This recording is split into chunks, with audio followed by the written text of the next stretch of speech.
Last time we defined what is called differentiability of a function of two variables, and we gave a sufficient condition to find out when a function is differentiable. That was called the increment theorem. Using that, we will now prove what are called chain rules for functions of several variables. Essentially, the idea is you can compose two functions. Both could be functions of two variables. One of them could be function of one variable or two variables, and find out when are these things differentiable, partial derivatives exist, and so on. So last time we stated what is called chain rule for function of one variable composed with function of two variables. So that was called chain rule 1. It said you have a function f of two variables defined in a open ball around a point AB, and it is given to be differentiable. That is important.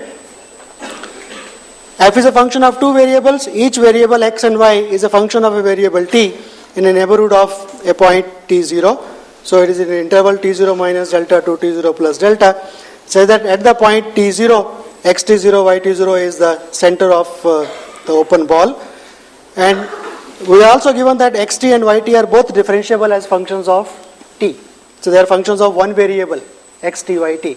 So f is a function of two variables which is differentiable. Each coordinate function x and y are functions of one variable, and they are also given to be differentiable. Then we can have the composite function, namely wt, which is f of xt comma yt.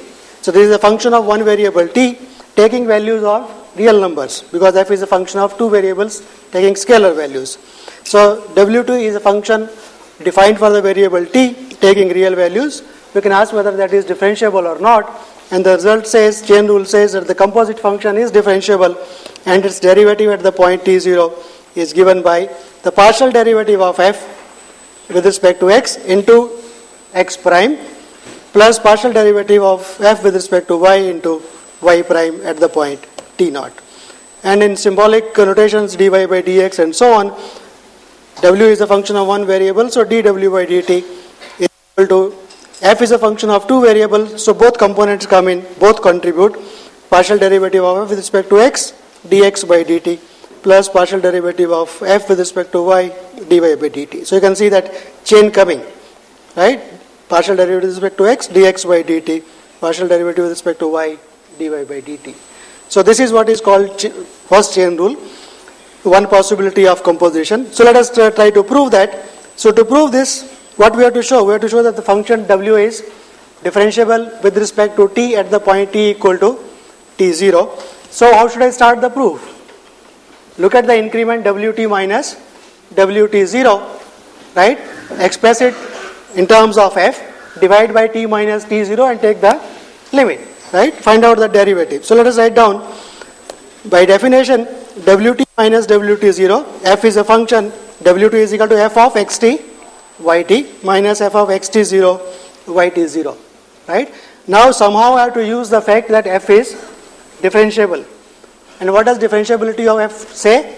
It says differentiability of f at the point AB, which is xt0 yt0. So this is the value at a point nearby, xt yt. So the increment is xt minus xt0 yt minus yt0, and the differentiability of f represents this difference, f at a nearby point minus f at the point AB, in terms of partial derivatives, right? And that error. So use the differentiability property. So for that, let us write the increment xt minus xt0 as ht and yt minus yt0 as kt. So that is the increment in both the variables. So then this wt minus wt0 is nothing but f of a plus ht, but because x of t0 is a, so this is nothing but f of a plus ht comma b plus kt minus f at ab. So now it is in that standard form of, right, a plus something, b plus something minus f at ab. So this, by using differentiability of f, can be written as the increment. What is the increment in the x variable? ht times fx at that point plus the increment in y variable kt times the partial derivative with respect to y plus error functions. So let us write that. So by differentiability, I can write the increment is xt minus xt0, that is ht, into fx at AB plus increment in y variable, that is yt minus yt0 into fy, plus the increment in x variable into the error, increment in y variable into the error, where epsilon and epsilon2 are error functions which go to 0 as ht and kt go to 0, right? So now let us divide by t minus t0 both sides and calculate the limit as t goes to t0. So when you divide here, so it is xt minus xt0 divided by t minus t0. In the limit, that will give you x prime at t0 into fx ab. The second one will give you yt minus y0 divided by t minus t0. That limit will be the derivative of y at t0 into f. And this, of course, will give you derivative plus, but as t goes to t0, what happens to ht? ht was the increment, xt0 minus xt0. But xt, yt are differentiable functions and hence continuous also, right? So as t goes to t0, ht goes to 0, kt goes to 0. So this error functions, this goes to 0, this goes to 0 by the continuity properties of xt and yt. So these error functions go to 0. So the second and the third term go to 0 as t goes to t naught. So what is left is x prime t naught into fx plus y prime t naught into fy, right? So that is what we wanted. So let us divide and take, so as I said, take the limit. This gives you x prime, this gives you y prime at t0, this gives you x prime into something which goes to 0, y prime into something which goes to 0. So both converge, one of them is converging to 0, so the product goes to 0. Okay, so that gives you, because xt, yt are continuous, because differentiable and hence continuous. So this is the fact we have used, right? Xt, yt being continuous, what was ht?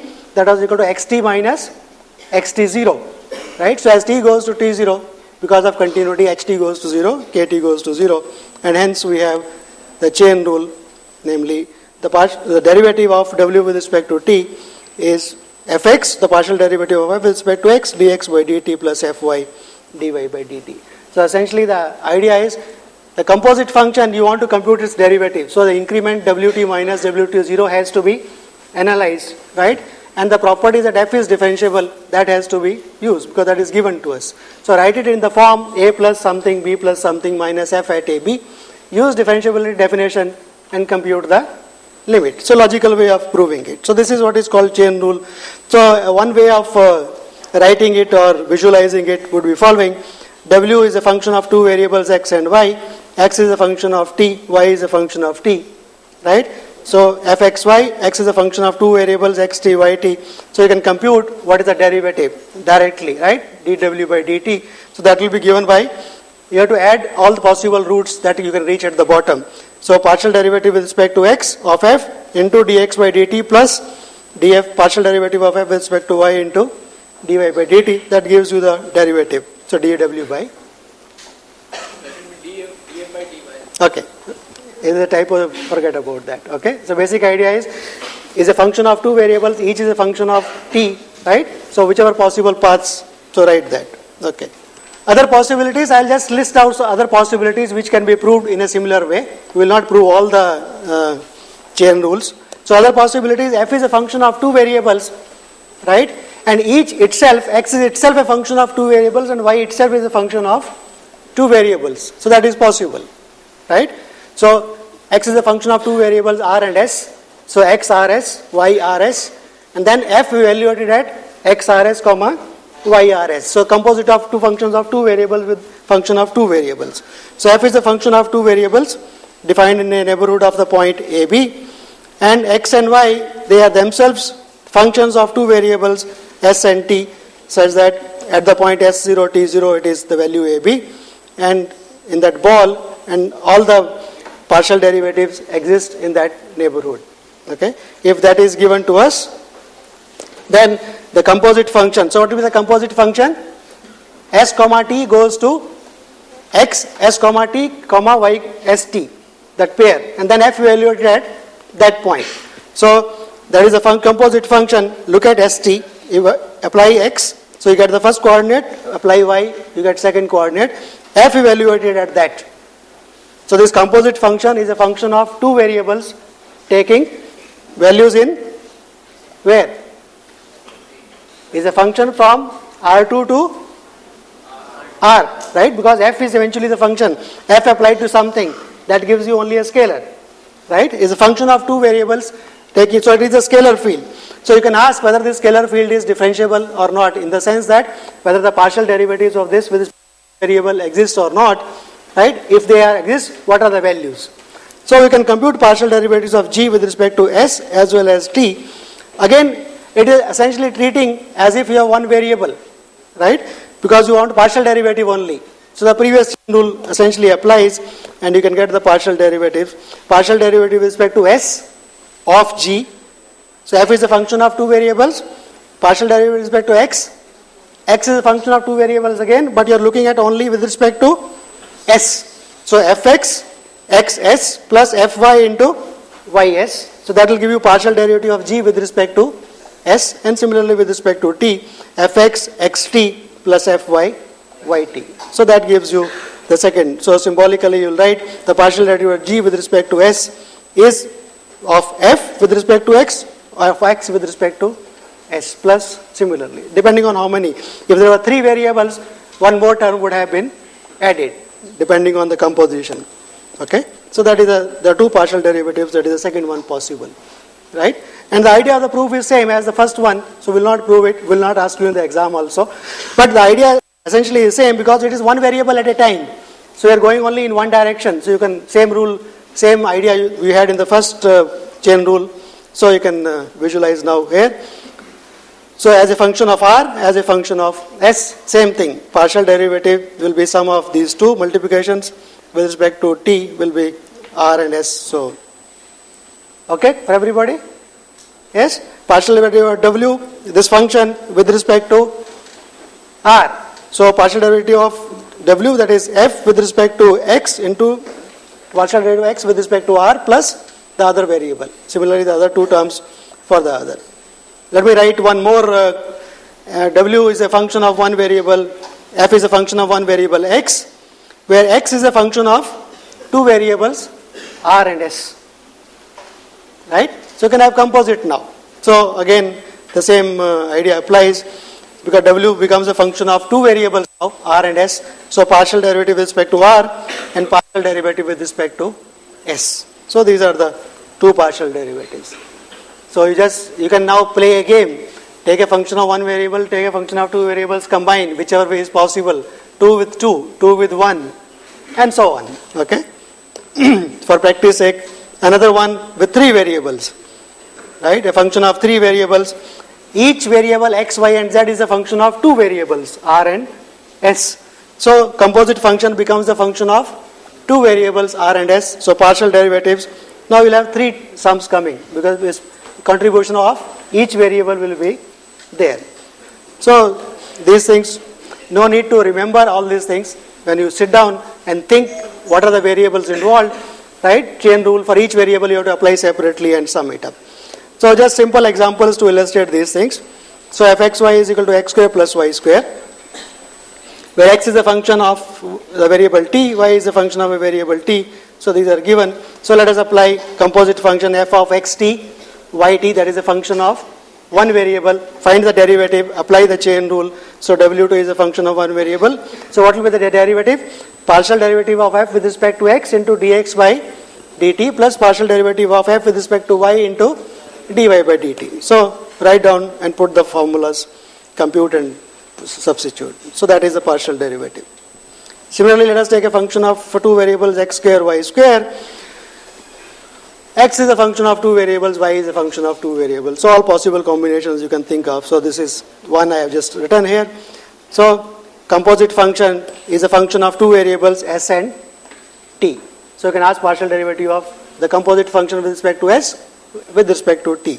So compute of one partial derivative of g with respect to s is a composite of f and xy. So partial derivative fx into xs, fy, ys. Because you are looking at with respect to x. So this is s, s and s. In between variables are x and y. So that is, and put the values of respective partial derivatives and compute. Right? So once you understand what is the formula, you can write down the formula. Computation is a straightforward thing of one variable only. So similarly, the partial derivative with respect to the second variable, right? So the basic idea is that composition of functions, when are they differentiable, in the sense when are the partial derivatives possible and when can you compute them, right? So let us look at the example fxy is equal to xy divided by x square plus y square when not equal to 0, and at 0 the value is 0. Is this function, do you think chain rule will be applicable for this? Even if I give you x as a function of t and y as a function of t, let us see. Partial derivative at 0, 0 is 0, 0, right? Partial derivative exists at 0, 0. Can I apply, say x is a function of t and y is also is a function of one variable, say t. Then can I compute y? What's the reason? So let us write down xt is equal to, say, let us take one choice, xt is equal to this, yt equal to this, and put the values, right? Compute that. At 0 I am looking at, so partial derivative of f at 0 into x prime at 0 plus partial derivative of f with respect to y and into y prime at 0, that is 0. And let us compute w2. In this case I can put the values of xt, yt in the formula itself, and I can write f as a function of t, right? w f of xt, yt. Probably I can write it as a function of one variable itself sometimes. So let us write that. In this case it is possible. So wt comes out to be this, and the derivative of this at 0 is 1. So this is not equal to this. So the chain rule seems to be getting violated. What's the reason for this? The function f is not differentiable at the point 0, 0. Actually it is not even continuous if you look back.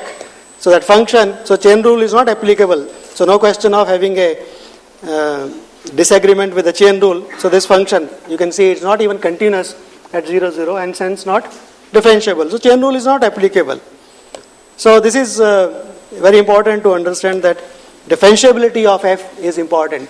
Or sometimes you will be given that differential will not be given directly, but you will be given that the partial derivative of a exists in a neighborhood and are continuous at that point. That increment theorem, those conditions will be satisfied and hence f will become differentiable, right?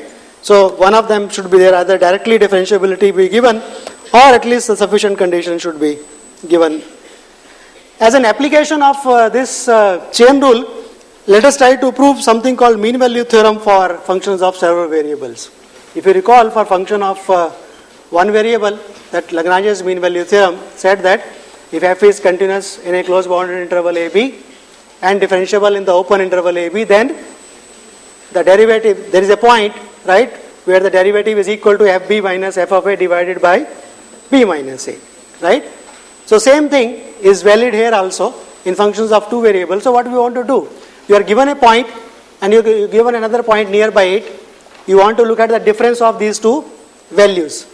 What does Lagrange's mean value theorem say? fb minus f of a can be interpreted as f prime at some point in between times the increment b minus a. So same we want to do it here for a function of two variables given 2 points in the domain, right?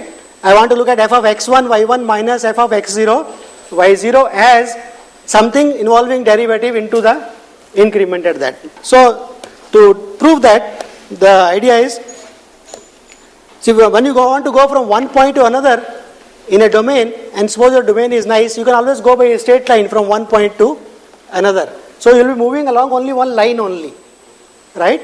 So when you are moving along one line, it is actually you are computing derivative of function of one variable only. So Lagrange's mean value theorem of one variable will be applicable along that line. So that is the basic idea.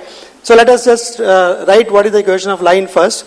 So P and Q are 2 points in a domain D in R2. Let us write H as the increment x1 minus x0, K as y1 minus y0. So look at the line joining P and Q. So what are all the points on the line? x0 plus th, comma y0 plus tk, t between 0 and 1, right? I will put t strictly bigger than 0 and less than 1. That means you are not reaching the point P, you are not including the point Q. It is the open line segment joining P and Q. If you want to have the closed line segment, then you put less than or equal to. So that is a closed line segment joining 2 points P and Q. Okay. So the theorem now says, so this is the idea. So this is the open line segment, this is the closed line segment. The mean value theorem says, supposing f is a function, okay, D is a neighborhood, P and Q are points, so that the line segment, first of all, it should be inside the domain, right, where you are looking at the function. So the P and Q are 2 points where you want to analyze the function difference values. So assume that the line segment joining P and Q, right, every point on this is an interior point for the domain D. It is inside the domain D. And D, f is a function defined on D with the following properties. Namely, partial derivative exists at every interior point and are continuous at that point. So we are giving something more than, automatically this will imply f is also differentiable at every point because the partial derivatives exist and are continuous. Okay, so that is required, but we don't require it, okay, in the domain fully. So f is continuous at the endpoints also, okay, because this is only the open interval. Then it says that there is a point theta between 0 and 1 such that the increment f of x1 y1 minus f of x0 y0 is given by, now you see that two variables coming into picture, the increment in the variable x, that is h, times the partial derivative at a point in between those 2 points x1 y1 and x2 y2, and that means for some value of theta between 0 and 1, x0 plus theta h, y0 plus theta h, that will be a point in between x0 y0 and x1 y1, and this holds, and this is what is called mean value theorem for functions of several variables. So what is the basic idea? Idea is to move along that line. When you are moving along that line, what is the variable that is going to change? It is a0 plus th, right? Only t is going to vary between 0 and 1. So it is a function of only one variable when you are restricting yourself only on the line segment. So you write, so as a proof, you define the function phi t, which is x0 plus th, comma y0 plus tk, where t belongs to 0 and 1, right? Then you are moving along that line from P to Q, okay? And this is a function of only one variable, and it satisfies conditions of Lagrange's mean value theorem because this is continuous, okay? F is given to be continuous in the, right, at P and Q both partial derivatives exist, so it is differentiable also and it's continuous. So the function phi t satisfies conditions of Lagrange's mean value theorem, okay, in the interval 0 to 1. So I can say that there is a point where the derivative of phi is equal to phi 1 minus phi 0, right? So now you have to compute the derivative. What is phi prime of t? That is where chain rule will now come into a picture. So phi prime, okay, what is the function phi? It is a function of x, f is a function of two variable x and y, and each is a function of variable t, right? So chain rule is applicable. So what is the derivative? Fx, okay, into the derivative with respect to x of this, with respect to t of this variable, right? So that is h times fx, the derivative of this with respect to t, so that is k times fy at the point, okay? So this is the derivative function at any point. So at a point theta, right? So t between 0 and 1, so there is a point theta where phi prime of theta. So by mean value theorem, phi 1 minus phi 0 is equal to phi prime theta into 1 minus 0. So that is just phi prime theta. And we have just computed the derivative. So put that value, and that is what we wanted. So f for x1 y1 x0 y0 is equal to h times fx at an in-between point plus k times in-between point. So essentially the idea is, for a function of two variable, we have reduced the problem to function of one variable by moving along a straight line. That's all. And once you are moving along a straight line, you have to ensure that the conditions of Lagrange's mean value theorem are satisfied. So that's all. So this is one application of Lagrange's mean value theorem as well as chain rule. Let us look at one more thing which we promise as an application of chain rule, what is called implicit function theorem. So when we are doing functions of one variable, we said x could be related to y, right, implicitly, but what are the conditions which ensure that you can define y as a function of x or x as a function of y. So we'll just state this theorem. It's not, proof is not that straightforward. So we'll just state the theorem. Supposing f is a function, g is a function of two variables, right, defined in a neighborhood of a point AB. So in a ball around the point AB of radius r, say that the following properties hold. Namely, first, both the partial derivatives of the function of two variable exist, okay, and are continuous in that neighborhood. always, instead of just saying differentiability, this slightly stronger condition is always easy to verify, because you have to just compute partial derivatives and check continuity of them. So one normally puts this, that the conditions of increment theorem are satisfied for G. And let us say that at a point, the center, this is 0, and the partial derivative at that point is not equal to 0. G is a function of two variables, having all partial derivatives, both partial derivatives gx and gy exist and are continuous in this neighborhood. At the point AB, the value is 0, and the partial derivative of g with respect to y at that point is not equal to 0. Then it says, then I can find a function phi of one variable in a neighborhood of the point A. You are given condition about y, gy at AB is not equal to 0. The condition is on y. So the function will be defined in terms of x. Y as a function of x, I want to say. So there is a function phi defined in a neighborhood of the point x coordinate, x variable, in a neighborhood of the point A, such that phi of A is equal to b. Phi of A is equal to b, right? That means g of A phi A. That condition will be satisfied. Okay? That is equal to 0 for all x. Okay? That means, so see, this is you want to solve when is gxy equal to 0 essentially. What is implicit equation? fxy equal to 0, gxy equal to 0. We want to know when is y representable as a function of x. Right? That is the problem. So you want to solve this equation gxy equal to 0. That means you want to find a function y equal to phi x, which will satisfy that equation. And this theorem precisely says that you can find a function phi so that gx phi x is equal to 0 for all x in that neighborhood.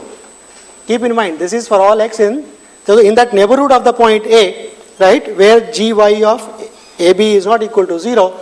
You can solve, you can find y in terms of x. The only condition required is gy at AB should not be equal to 0. That function of two variables, right? That's why what we said also, when you wanted to apply this implicit differentiation for function of one variable, you wanted to find dy by dt or something, you said that dy by dt should not be equal to 0 so that you are able to divide by that, right? Dy by dx you wanted to find. So this is the implicit function theorem. It says just essentially that the partial derivative should exist and should be continuous, and it should not be equal to 0. If you want to write y as a function of x, then the partial derivative with respect to y at AB should not be 0. Then you will be able to solve, you will be able to find y as a function of x. So that is the function y equal to phi x, which will satisfy the equation gx phi x is equal to 0. So a remark, as I said earlier, that this gives a necessary condition, okay, xy a necessary condition that y can be represented is this equal to 0. So let us not bother much about that. So the hypothesis, when you want to write other way around, other variable y as a function of x or x as a function of y, you can change that condition. It should be gxab not equal to 0 accordingly. So essentially it says that what we are doing is okay provided the function of two variables has that additional property that partial derivatives exist and are continuous. That is a very strong condition. Plus, of course, when you want to find the derivative dy by dx, you have to have the condition that dy by that partial derivative with respect to y at that point should not be equal to 0. Clear? Okay. So let us look at examples. Let us look at the function gxy, which is given by x square plus y minus 1 square minus 4. This is a function of two variables, and we want to know when can you write y as a function of x, right? So let us find the points where, first of all, we have to find a point AB where gab is equal to 0. Only in that neighborhood will we be able to solve it, right? So let us find the points where this is equal to 0. So we want to find when is this equation solvable, y as a function of x. So let us find the points where the partial derivatives exist. So gx is everywhere partial derivatives exist. Partial derivative with respect to x is 2x, with respect to y is this thing. They are all continuous, of course. And when is gxy equal to 0? Right? Gab equal to 0. We have to find that point. Okay. So that is equal to 0 when xy is equal to plus minus 2 comma, right, from this equation. Gxy equal to 0. So in the neighborhood of this point only we will be able to solve it, right? But if you see at the point whenever the 1 is coming, gy, that is going to become equal to 0. right? The partial derivative with respect to y, whenever the second coordinate is y is equal to 1, this is going to become equal to 0. So whenever y is equal to 1, you will not be able to solve y as a function of x. So you have to remove that point from the neighborhood if you want to solve it, right? So you should be looking at the neighborhood when y is between minus 1 and 1, strictly between minus 1 and 1. Then only you will be able to solve it. So that we know actually from the equation that if you take y between minus 1 and 1, x between minus 2 and 2, that is a condition obviously comes, then gy can be solved for y as a function of x as 1 minus, that is x square plus y square. Essentially we are saying that the endpoints, there is a problem at these points, okay? Y equal to minus 1 and y equal to 1. Those are the points you should be excluding, because at that point the derivative becomes equal to 0, right?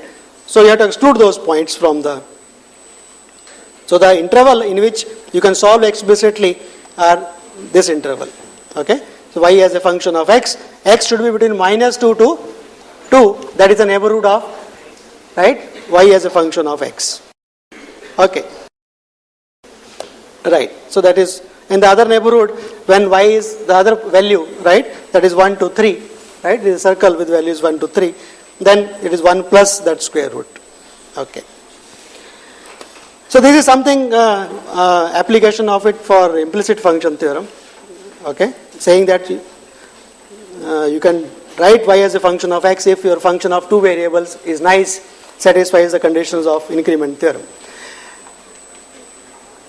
Till now what we have been doing is trying to analyze function of two variables differentiability properties by looking at the partial derivatives of functions of two variables. And what are partial derivatives? When you fix one variable, right, so you fix y at equal to b and you are letting x vary, right, then at the point y equal to b you are only moving along one direction parallel to the x-axis, and similarly other variable you are moving only parallel to y-axis. That means you are moving only in one direction at a time. So what is so special about only direction along x-axis or direction along y-axis? We should be able to do this along every direction, right? Why only on one direction, x-axis and y-axis? So we want to define what is called the notion of directional derivative of a function of two variable along any direction at a point. So what will be the basic idea? You are given a direction and you want to know whether what should be called as directional derivative, the rate of change of function along that direction, right? So a point is given and direction is given, so you will take a line passing through that point parallel to that direction that you are given, and you will analyze the function along that line, and when you are moving along a line it becomes a function of one variable only, so you can ask what is the derivative of the function along that line at that point, and if that exists you will call that as a directional derivative of the function at that point. So that is the basic idea. So let us write that. So D is a domain, P is a point in the domain. Let us fix a direction. So how do you fix a direction? You are given a unit vector in the plane, right? Direction is fixed by a unit vector, okay? You don't require the whole line. You only need to standard, you need only a direction, unit vector. So suppose the unit vector u is given to you. Let us look at the line through this. So what will be line? X is equal to a plus tu1. Components of u are u1, u2. So what will be the line? The line will have coordinates x and y, where x is given by x is equal to a plus tu1, y is equal to b plus tu2, where t varies in the line, real line, right? So this is the equation of the line passing through the point AB, and we want to know whether this, if you move along that line, whether the function is differentiable at that point AB or not, okay? So what is the point? When you reach AB, t equal to 0. At the time 0, you are at the point AB. So you want to know, look at the function along this line. So look at the function f evaluated at a plus tu1 comma b plus tu2 as a function of t, and whether that is differentiable at t equal to t0 or t equal to 0 or not. So let us write. So this is essentially the idea. This is the direction. So look, take a line in that direction, okay? And when you take this line, essentially what you are doing is you are looking at this plane, okay? When you are moving along this line, you are going to move along this plane, right? Raised on that line. That will cut the surface along a curve. So this is a curve along with which is cutting, right? That plane will cut the surface in a curve. And what you are looking at is whether that curve has a tangent at the point P that is equal to AB. So that if that exists, that is the directional derivative at that point. So geometrically that is what you are doing. Okay. So let us write that. So the limit t going to 0, f of a plus tu1, b plus tu2 minus f at ab divided by t. T is the increment limit t going to 0. Whenever that exists, that is called the directional derivative of the function f along the direction u at the point ab. So the notation is D for capital D for directional derivative, u is the direction of f at the point ab. So all the indications are there, whatever variables are coming. So let us represents the rate of change geometrically that we have already said along the direction. Directional derivative gives you rate of change along that direction. And of course if you change the direction, instead of u you write minus u, then obviously you will get du of f is equal to minus du of minus. So negative sign will come. That is obvious. And what is the partial derivative? That is a special case of this. If you move along positive x-axis, right, that is the, if u is equal to 1, 0, that gives you the partial derivative with respect to x. If you go along 0, 1, that gives you the partial derivative with respect to y. So those come out as special cases of directional derivative, as we expected, because we wanted to generalize this. So let us just look at example. From definition, if you want to use, this is the function e raised power x cos y at the point ab. This is the vector u1 u2 with components. So f of, you have to compute this and limit t going to 0, function of one variable. So plug in the values. So this is what it is. Okay, you can open out, simplify, use your L'Hopital rule and so on, and compute the limit of this. You have to apply L'Hopital rule twice to get the value. So this is the limit, which again you see it is t 0 over 0. Again you have to apply L'Hopital, open it out and do it. So you are more comfortable in. So eventually it comes out. A directional derivative in the direction of u1 and u2 is given by this. This is just using the definition straight away, right? F of a plus tu1 comma b tu2 minus f at ab divided by t. Write down and compute the limit as t goes to one variable only. So this exists everywhere and is given by that. So let us not bother. Let us look at this function fxy is equal to mod x plus mod y for xy belonging to R2. You can now always sense whenever mod is there somewhere, it is going to cause some problem, right? So for example, as a function of even one variable, if you look at the partial derivatives, they give you problem, right, for this function. So let us look at general direction u1 and u2 and want to compute directional derivative in the direction u1 u2 at any point. So let us say 0 0. So f of 0 plus tu1 0 plus tu2 divided by t minus f at 0 0. So that is what it comes out, mod t divided by t into mod u1 plus mod u2, and this is the what is going to cause problem, right? You take the left or the right limit. So limit of this does not exist. So no directional derivative exists for this function. Along no direction the derivative exists. So this is just saying that for a function f, we have not put any condition. F is a function of two variables. And we looked at the increment in a particular direction and looked at rate of change of the function along that direction. But supposing you know something more about the function, say function is differentiable. Does it help me to compute the directional derivative in any way? Does it make a life simpler or not? So that is what the theorem says. Yes, it is possible to, that if f is a function which is differentiable at ab, okay, then for any unit vector the directional derivative exists. It says not only it exists, it tells you how to compute also. It says it is just equal to fx ab times u1 plus fx ab times u2. So if you know beforehand the function is differentiable, then computation of directional derivative in any direction is possible by just computing only two of the partial derivatives along x-axis and along y-axis. That gives you directional derivative in every direction. And this idea will come back to you when you do linear algebra. Two directions give you all directions, essentially. If you know the vector 1 0 and 0 1, then you know every line, essentially. So that is the idea. So that is being played here. Okay. So let us look at the proof of this. Proof is again straightforward, because what is given to you? You are given that the function is differentiable, and what you are looking at, directional derivative means what? You are looking at f of at a nearby point on the line, right? A plus t. So look at that increment, f of a tu1 plus b comma b plus tu2 minus f at ab, right? Divided by t, limit of that I have to analyze when t goes to 0. But this increment, because of differentiability of the function, I can write this as in terms of the partial derivatives. So what is the increment? tu1 times the partial derivative with respect to x plus tu2.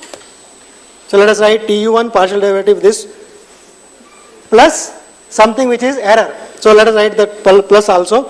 tu1 increment, the error, tu2 the increment other variable, and the error. And now what you want to do?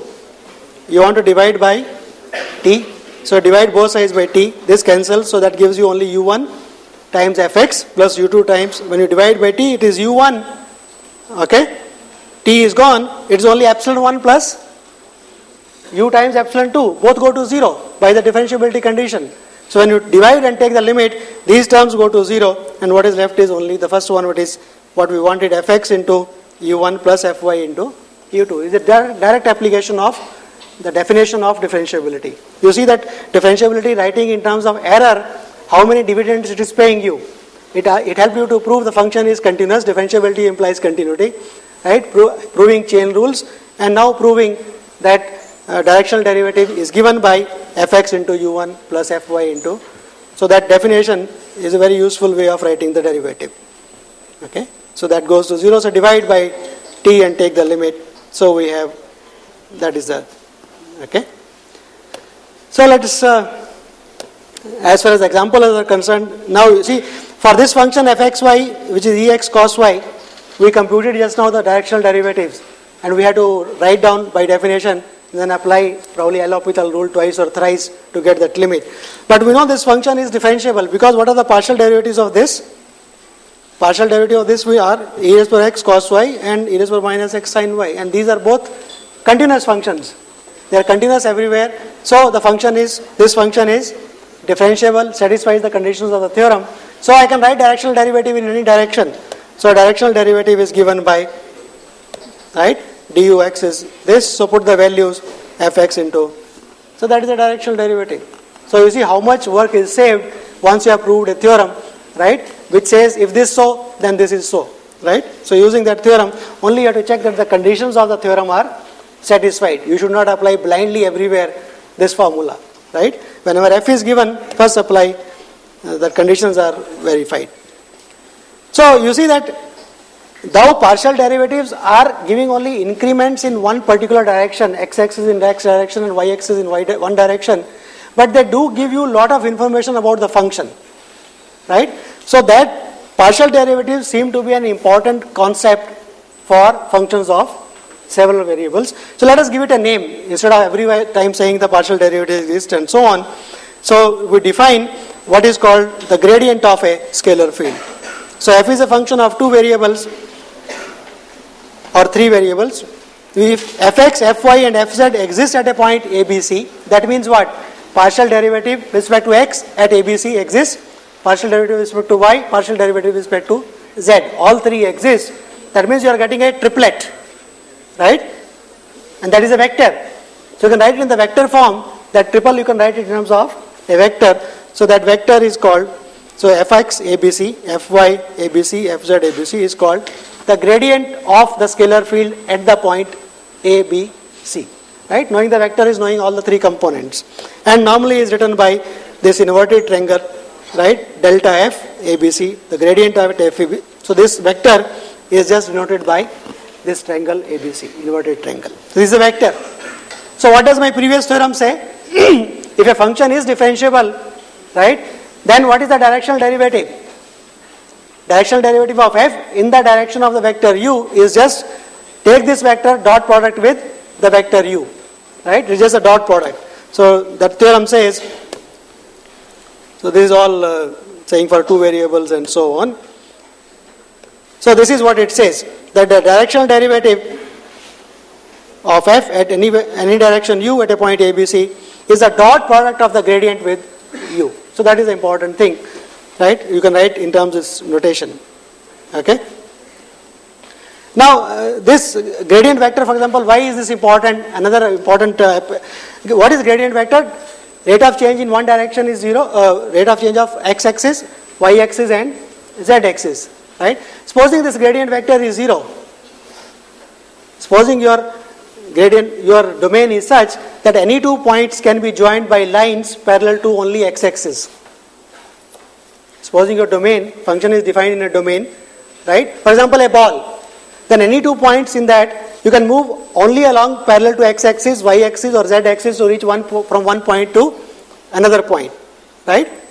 Is it clear to everybody? Not every domain in the plane may have that property. You may not be able to reach one point from A to B by moving parallel to only x-axis, y-axis and z-axis. There could be such domains possible, right? But supposing your domain is such that from a point P you can go to a point A by moving only in three directions along x-axis, y-axis and z-axis, and suppose the gradient everywhere is 0. Gradient vector everywhere in that domain is equal to 0. What does it give you? Take a point P and take a point Q. You can reach from P to Q by moving parallel to x-axis, y-axis, z-axis infinite number of steps. When you move along x-axis, the partial derivative fx is 0 because gradient is 0. So the value here is same as value here. The value does not change because derivative in this direction is 0. When you move along y-axis, then also it doesn't change because gradient vector is 0. Similarly, third one. So what does it indicate? The function is a constant function. So this is the corresponding parallel for function of one variable.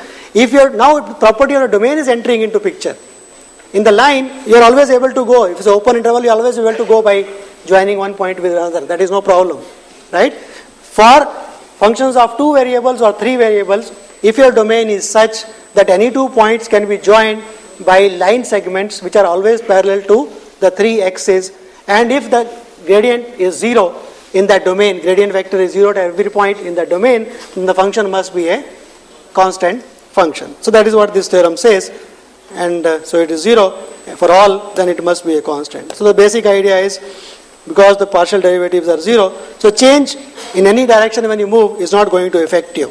So for example, if you say from A to C, you can go along this and then go along this. Value at A will be same as the value at B because along y-axis there is no change. Similarly, there is no change, so value at B will be equal to value at C. So value at A is equal to value at C. That you may be able to do in R3 also because your domain is such. So the basic idea is f of A is equal to f of C equal to B. I have just written 3 steps, so maybe only 5, maybe more number of steps required. But the idea is from A to B or A to C, you can go in finite number of steps. That means by joining them by line segments which are always parallel to x-axis. And if the directional derivative is 0, then it must be a constant thing. So that is what it says. So let us just one or two examples more to wind up the thing. fxy is equal to this. So find the partial derivatives of this. So 2xy, fy and fz. So the partial derivatives exist and these are the partial derivatives. They are all continuous everywhere, right? Because they are just 2xy, x square, z cube, right? They are continuous everywhere. So directional derivative, I am just giving application of, so for any vector u, the directional derivative in the direction of u, you can compute. This is the value. For example, now you can say you want to move at a point in this direction. You want the directional derivative at a point in a particular direction. So you can plug in the values, what is u. But always u is a unit vector, keep that in mind. The direction here may not be given a unit vector, right? But in the formula u is a unit vector. So keep that in mind whenever you are substituting. So put that value, make it a unit vector first and put the value there and compute the values of the gradient vector at that point and take the dot product that gives you the directional derivative at that point. Right. So once again let me stress, this formula is valid when the function is differentiable. Okay. If it is not differentiable, this formula may fail to be true. So here is example, simple example, x cube divided by x square plus y square. Okay. This function, let us compute these things. So at the point 0, 0, let us compute the directional derivative directly. Okay. So what is happening? Directional derivative directly, if you put f of t u1 at 0, 0, put the values, right, and you simplify, it comes out u1 q. Okay. And that is not equal to u1, which is a dot product. So u1 cube is not, that formula is being violated here in this case, because the gradient vector dot u is u1, and the directional derivative directly by definition, if you compute, it is u1 cube. So not for every vector u with component u1 and u2 this is true. For example, if these three are there, right, the first component, this formula will not be valid. So what is going wrong? Obviously, if it is not true, then our function should not be. So this is another way of checking whether a function is differentiable or not, right? Then the function should not be differentiable. Let us verify if that is happening. So to check whether the function is differentiable at 0, 0, what I have to do? Remember that condition? F at the nearby point minus f at ab, h fx, h fy divided by square root of h square plus k square, the limit of that should be equal to 0. We know fx here, we know fy here, so put in, so it comes out minus h k square divided by this, and you can see that this, as h and k go to 0, this does not have a limit. It will be different along different paths, right? That formula you can use. So this limit does not exist, so the function is not differentiable, and hence violation of that rule that the directional derivative is equal to gradient times dot times u is violated. That is no surprise, right? Because it's not so. So be careful in applying that. I think let me stop here today.